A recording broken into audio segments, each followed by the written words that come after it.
Bueno, la investigación Los Jóvenes de la Historia empieza con la noticia de que hacían en Europa una investigación que se llamaba Youth and History en aquel momento, y yo la tomé conocimiento en el año 2000 cuando estaba haciendo la defensa de mi tesis doctoral. A partir de la voluntad de hacer esta investigación y el contacto con los colegas de Argentina, en 2006, con la posibilidad de financiación por el Estado de Paraná en Brasil, iniciamos un proyecto piloto que consistía básicamente en preparar el instrumento de cosecha de datos y también pensar cuáles soluciones tendríamos para tratar los datos en general. Con esto hicimos este piloto de la investigación. Y en 2010 tuvimos la financiación del Consejo Nacional de Investigación en Brasil, que nos posibilitó hacer esta encuesta que hoy llamamos Los Jóvenes de la Historia en Mercosur.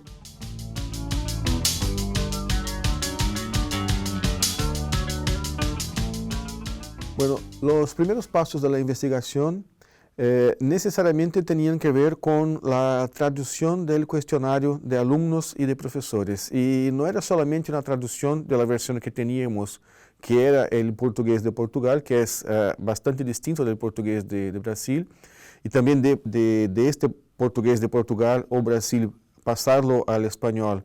Y no solamente al español, sino el español que se habla en Argentina. Además de eso, hubo la necesidad de preparar una traducción cultural, que fueran importantes para las cuestiones, los problemas europeos, y que para nosotros en aquel momento o no hacían sentido, o hacían sentido solamente para uno de los países. Y nuestro desafío sería preparar un cuestionario que pudiera darle cuenta de cuestiones comparables entre los países.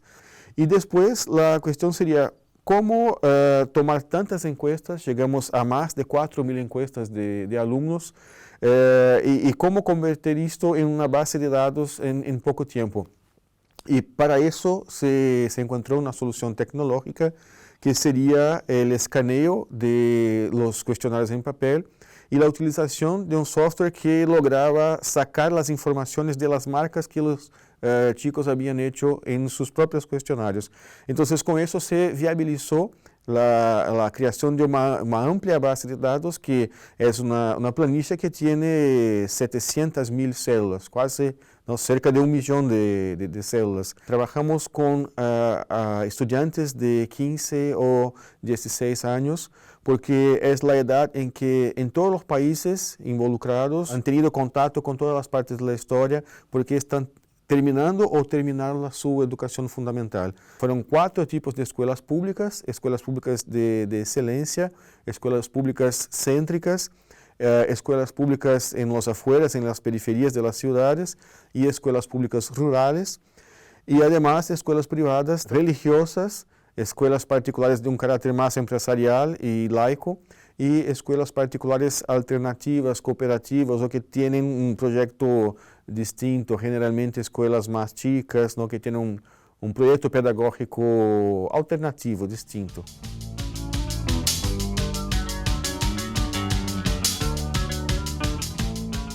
Están muy vinculadas a casos específicos de un aula, ¿no?, un conjunto de clases, una experiencia con un manual didáctico. El principal aporte de este proyecto es irse del micro al macro y, además de estudiar un caso, intentar dibujar un panorama de la situación en general. Me parece que hay estas dos cosas. Primero, este cambio del foco del micro al macro, y el segundo, pero no menos importante, la cuestión de movilizar mucha gente en búsqueda de respuestas que tocan a todos y que no es posible construir solo.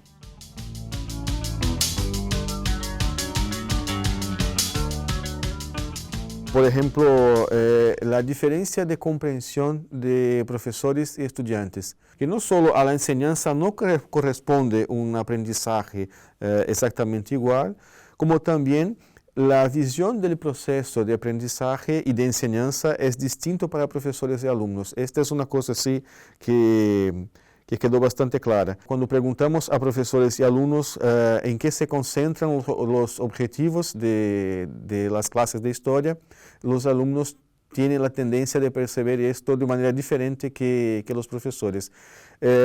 Y algunas otras cosas que no esperábamos. Por ejemplo, en Brasil no hay en la evaluación histórica de la dictadura militar por parte de los alumnos, no hay un rechazo tan claro como hay en los otros países del Mercosur. Es más, una cosa más equilibrada, ¿no? Entre los que se posicionan de una manera favorable a los discursos de la dictadura militar y los que se ponen de manera contraria.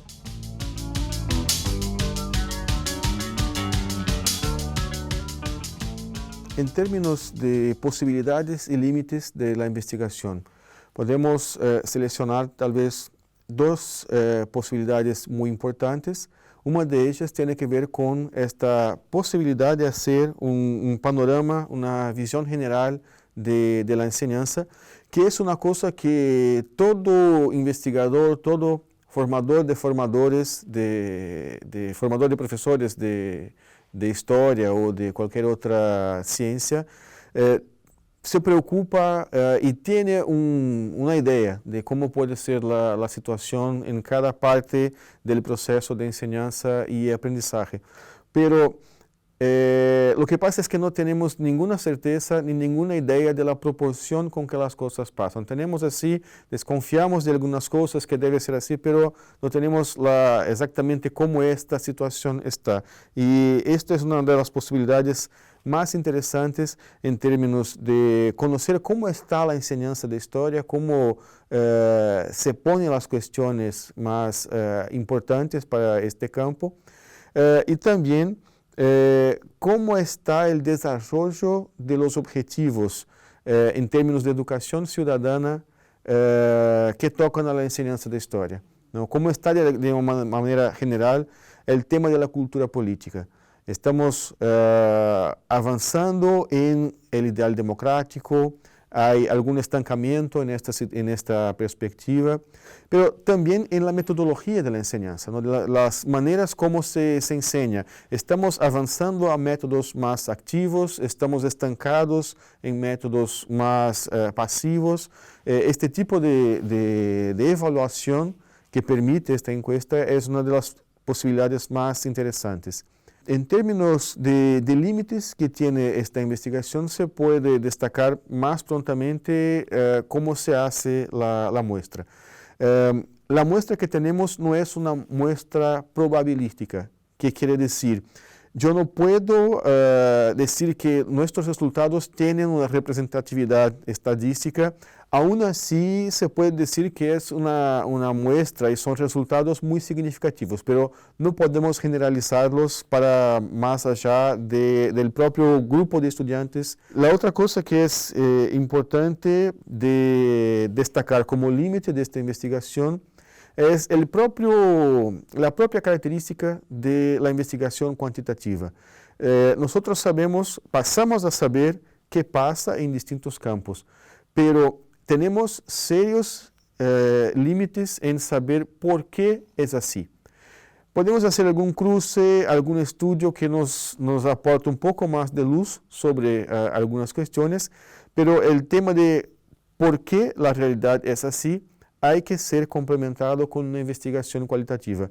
Entonces no se trata de pensar cuál es la metodología más importante para este tipo de cuestión que tenemos, sino de coincidir en que la investigación cuantitativa y la cualitativa tienen mucho más posibilidades juntas. Entonces, esta investigación va hasta un determinado punto y se espera que sigamos desde este punto hacia frente.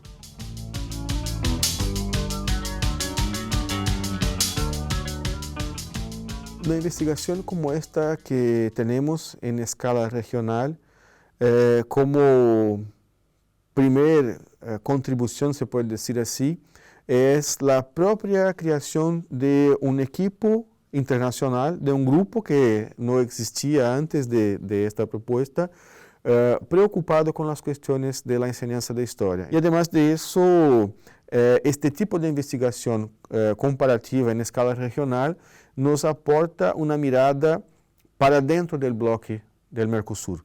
Generalmente nuestra tendencia es importarse con la enseñanza y reportarse y buscar referencias en Europa, Estados Unidos, en otras partes, y esta iniciativa nos brinda una situación un poco nueva, no debería ser tan nueva, pero para muchas de nuestras experiencias es relativamente nuevo, que es esta mirada para el propio subcontinente de América Latina más amplio y también del Mercosur en particular. Y un tercer a destacar también es la comparación cuanto al aprendizaje y las cuestiones de cultura política, de cultura histórica en cada país. De manera que se puede definir algunos grados de semejanza y diferencia entre los países. Se puede percibir que en muchas cuestiones la juventud de los países es muy parecida. Entonces, quita la idea de que somos muy diferentes y por eso la integración no es posible. Pero también pasamos a ver las diferencias, ¿no? Por ejemplo, en términos de cultura política, las cuestiones sociales, las cuestiones de valoración del pasado, así podemos empezar a percibir también las diferencias. Y un país puede mirar la experiencia del otro y verificar por qué han logrado éxito en algunos puntos de la enseñanza que muchas veces nos faltan, y el revés también, el otro país puede mirar el otro y así hacer de una manera fundamentada esta cosa fundamental que se propone en la integración regional, que es el cambio de experiencias.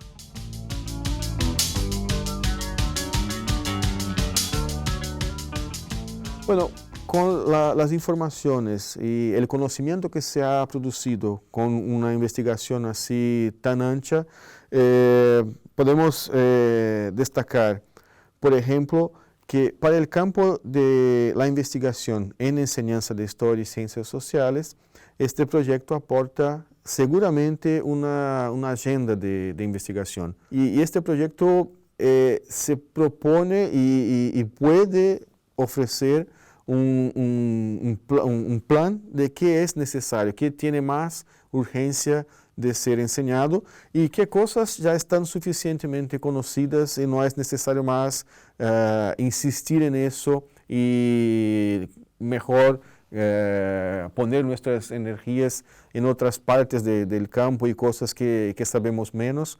Y la otra cosa tiene que ver con una evaluación de los currículos escolares, ¿no? Los resultados de Argentina, los resultados de Brasil muestran cuáles son los puntos fuertes y cuáles son las debilidades de los currículos que se puede percibir por las respuestas de los alumnos. Y sobre todo hay un aporte que debe ser destacado, que es una contribución para el profesor en su sala de clases, que tiene que ver con cómo el estudiante mira determinados contenidos.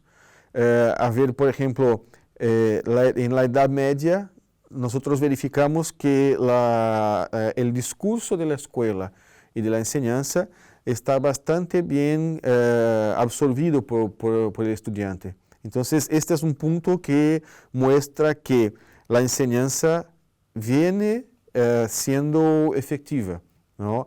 Y hay otros puntos en que eso no pasa. Y también una otra cosa importante es percibir que el alumno no es así como un ser vacío que se va a rellenar con conocimiento.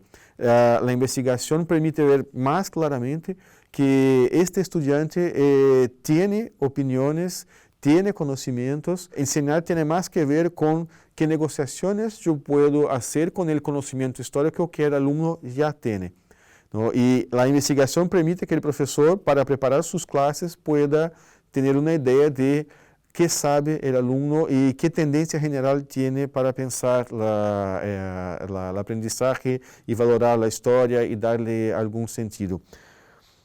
Además de eso, el proyecto permite que el profesor tenga en cuenta qué tipo de medios, qué tipo de metodologías salen más interesantes y más efectivas para los alumnos y cuáles ya no están tan interesantes, tan buenas para producir los efectos educativos que el profesor persigue. Entonces, estas son algunas cuestiones también que tienen que ver con cómo esta investigación puede darle una influencia no solo a cuestiones de política educativa, cuestiones curriculares, de formación de maestros, como también para el trabajo del profesor en sus aulas.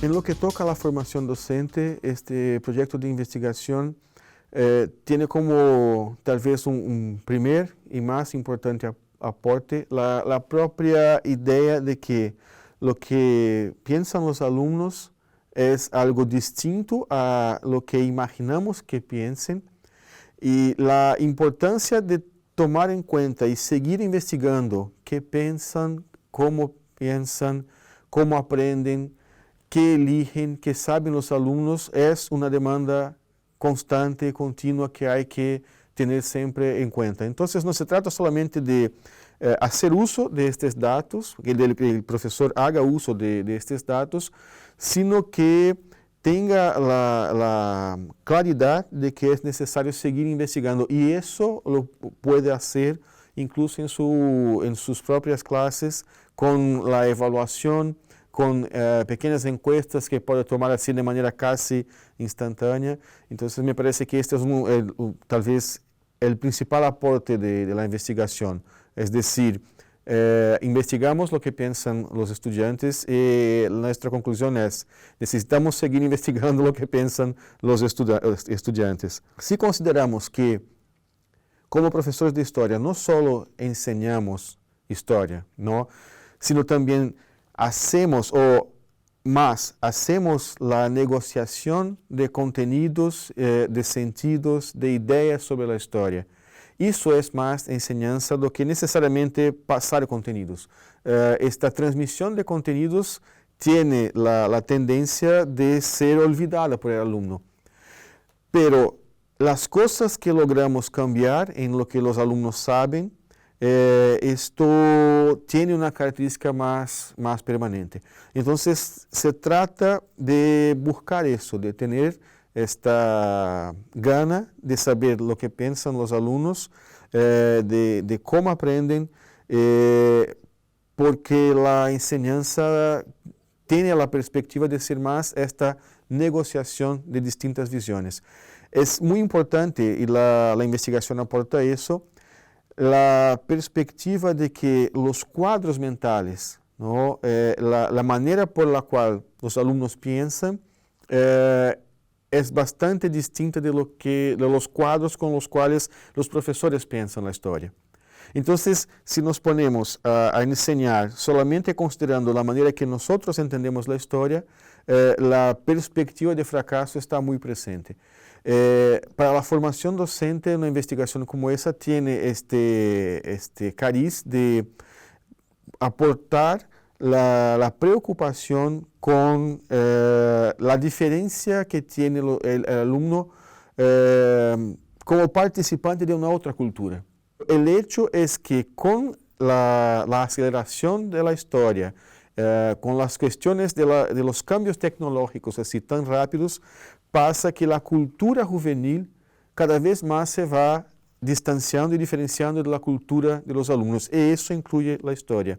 Entonces, la vigilancia constante sobre qué maneras piensan los alumnos sobre todo y también sobre historia, la preocupación con los esquemas que utilizan para pensar, valorar y darle sentido a la historia, es un tema fundamental para el profesor y que tiene que estar siempre presente en la agenda de formación docente.